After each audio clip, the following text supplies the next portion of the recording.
welcome back to The Average White Guys. My name's Alex Haynes, one of the owners of A Squared, and we're a marketing consulting company who helps you get noticed online with online coaching, one-to-one coaching, and done-for-you services. And I'm here with the amazing, almost Griffin-like and statuesque Solitude. His feathers and plumage make us all want to fly high like him. That's right, Justin Scouten, the one, the only, from LLW. Thank you very much for that warm welcome. As always, I am Justin with LLW Properties and Community Real Estate Services. Thank you for joining us tonight. What are we talking about today? Well, I'm going old school on a movie here. We are going to be talking about The Princess Bride. Oh, We're just going to be referencing a very small moment in there where he goes into the pit of despair. the pit of despair. And in this, what we're talking about is we get in those funks, if you could say. Something bad happens to us with our business, something bad happens with our lives, health problems. A lot of things can get us into that quote-unquote pit of despair. And we are going to be talking about how we deal with that personally, because we went into a little rabbit hole on this conversation of how do you discuss something like this? Because there's no right answer. And how do you analyze this? What is the actual outcome? And there is no outcome of how to handle despair. And what I liked about this was we had both our different concepts of how we handle this. And Alex, I'm just going to let you go with the story first, kind of tell us about what you have been dealing with or how you handle things when you get those bad comments, those bad decisions, those bad outcomes, and how you get out of that. Yeah, absolutely. Thank you so much for throwing me under the pit of despair bus. Hit me at 50 miles an hour, and I'm definitely feeling it. So let's jump right into it. I have, on previous episodes that I think have been released, talked about some of my health struggles, my emotional struggles in the past.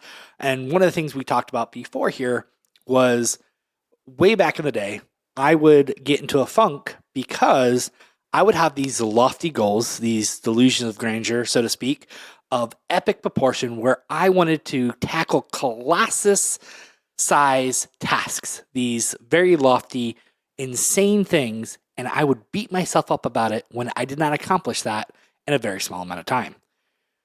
We're talking like I want to make $100,000 to $200,000 today. I want to write a book, and I need to do that in the next hour. I want to do whatever that thing is. And you think I'm joking about like some of these things I'm saying, that there's no way you would be that dumb to try to set yourself up for that type of failure.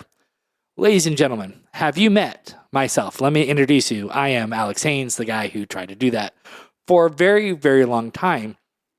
And it took someone else to help me really fix this issue. And so I had to first step back to recognize what the issue was, and 3, tackle that issue head on.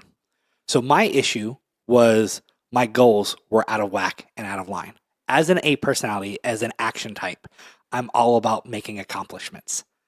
Now, recently we've talked in another episode about the one thing. Let me tell you, I am loving the one thing because it speaks directly to my feeling accomplished. Reassessing and redefining what a win is has done everything for me and setting me up for success.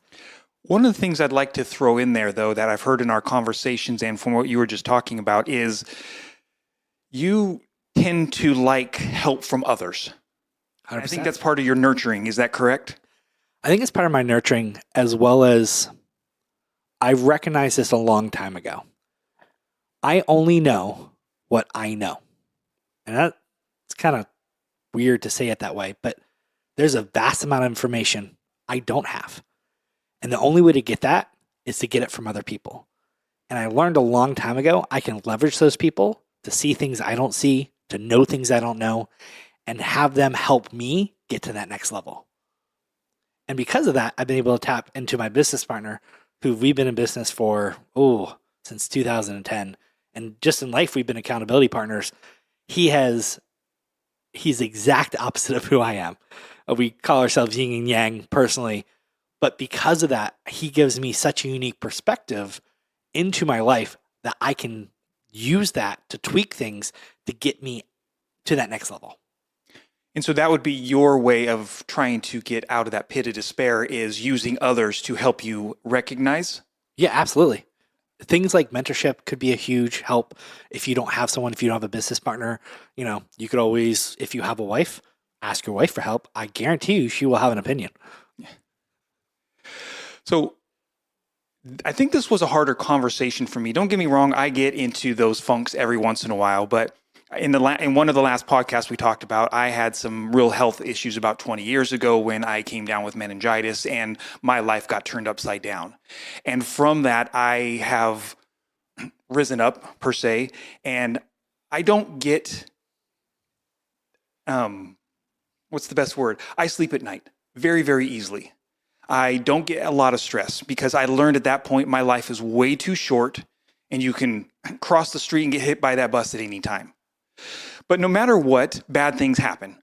I've gotten lawsuits for $11 million, which ended up going my way.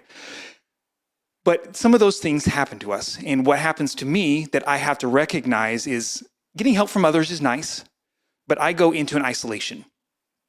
And so I have to realize when I'm in that isolation that those cues, I don't want to talk with anybody, I don't want to text with anybody, and it takes other people kind of saying, hey, why haven't you reached out to me lately? Why haven't I heard from you? I sent you a text the other day. Why am I not getting any response from you?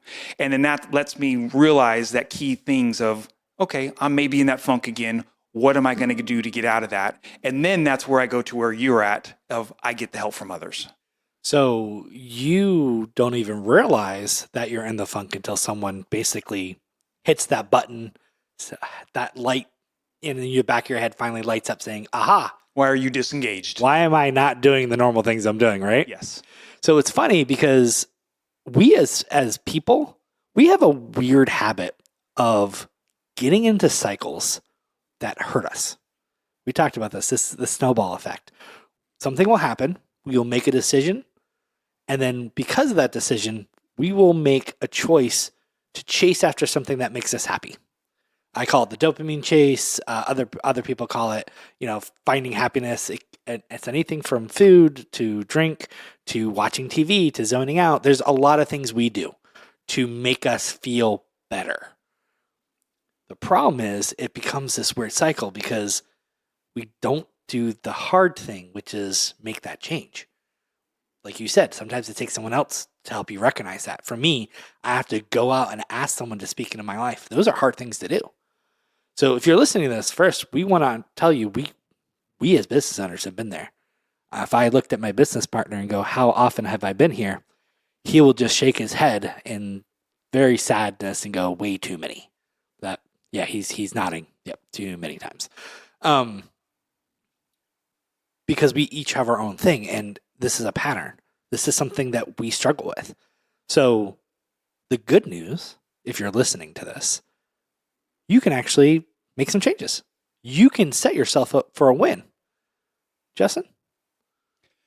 Yeah, there's so many different things you can do out there, but I think being social is one of the biggest things you can do that will get you out of those funks, because the two things that we just hit on, if we are in that, is having other people help you. And so don't be afraid to talk with other people when you are in that state, and that'll help you get out of those. I'm going to make a slight addition to that, if I may be so bold. Please. I think you should also consider the people that are around you. Sometimes you need to change your environment. If you are the smartest person in your group, go find a new group. If you are always surrounded by negative people, go find a new group. Go find people that are going to champion you. That's one of the things that we talk about Alex and Layla Hermosi, or at least I do quite a bit. And that's one of the things that I've always loved that he's talked about in so many episodes is he's had to disengage from his family. And he tries to do it in the most positive way, but I bring that up because it was his surroundings that were bringing him down. They were telling him he couldn't do things. They weren't giving him the positive aspirations of that he needed to basically be a better person.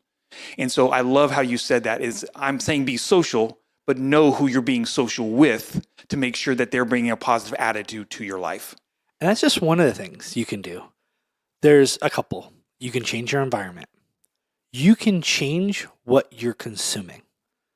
A great example of this, if you do go to consume something, well, your choice of the type of podcast or the type of book or the thing you're consuming could change. That small change could have a huge effect. If you read something that's going to actually help your business, well, that's a win, right? You still get that feeling of I did something, I read something, but now it's actually adding to you, right? So maybe you do need to take a moment to collect your thoughts because maybe you had an emotional outburst. We're not saying that this is the only answer is to be social. Whatever your thing is, there are ways to tweak it and set yourself up for success. One is environment. One is change what you're consuming. For action types, right? People who are all about the win, you can change the definition of what a win is. Did you know that there is no actual definition of what a win is? It's different for every person. Justin, if I ask you what your business win is, would it be the same as my business one? Not at all. Are you sure? You said that so fast. Well, we all want money. Yeah. But you're in the business for money. But is that actually going to make you happy in the end? If you are demoralizing your employees, if you are not working well with other people, is that going to make you happy? Probably not. Probably not. Not So me. money, I guess, could say is the end result of why anybody gets into business, but there's so many more aspects of it. But the great thing is you said that so fast because you knew instantly that even though both of our goals is to elevate our business, that personally we chase slightly after different things. And that's okay because we each have a different idea of what a win is. We look at other people and go, I want what they have. And therefore that is my success, what it should look like. That is so wrong. And as someone who's gotten caught up in that all the time, because I have this weird ambition of being like Elon Musk and having all his money, that is near impossible. There's only one of him who has all that money. I will probably never be that big, nor should I ever have that much power because I will do horrible things like try to make giant cats that we can ride through the streets and change transportation for life. But that's things I would do, right? This is why I can't have all that money. And I think the biggest thing to wrap this up is that we wanted to bring to everybody's attention is awareness. 100%. You need to be aware of your surroundings. You need to be aware of when you're in a funk. You need to be aware of when you're in your good moods. How do you keep those good moods happening? So if you're aware of how your attitude is, you're going to be that much more successful. 100% accurate with that. I think that's so important. Beware of the pit of disaster. If I should make a shirt that says beware of the pit of disaster with arrows pointing every direction, because it's at times at every point in life, you could be one step away from that. And that's what we're talking about. It's just be aware of it. That is half the battle, is being aware that it could be right around the corner and having solutions to go to and finding those people. You totally changed the movie that we were talking about, though. You went from pit of despair to pit of disaster. Oh, well, I'm sorry. It's a pit of despair. My bad. So there you go. So my despair is that after this podcast, I'm going to go bang my head against the wall that I said the wrong thing. And I'll talk about my win is that I actually did the podcast today and we got this out. So if you found this super helpful and you might be struggling, two things we want to say. First, we see you. We appreciate you. We've been there. We want to acknowledge that we ourselves have avoided the pit of despair. All right.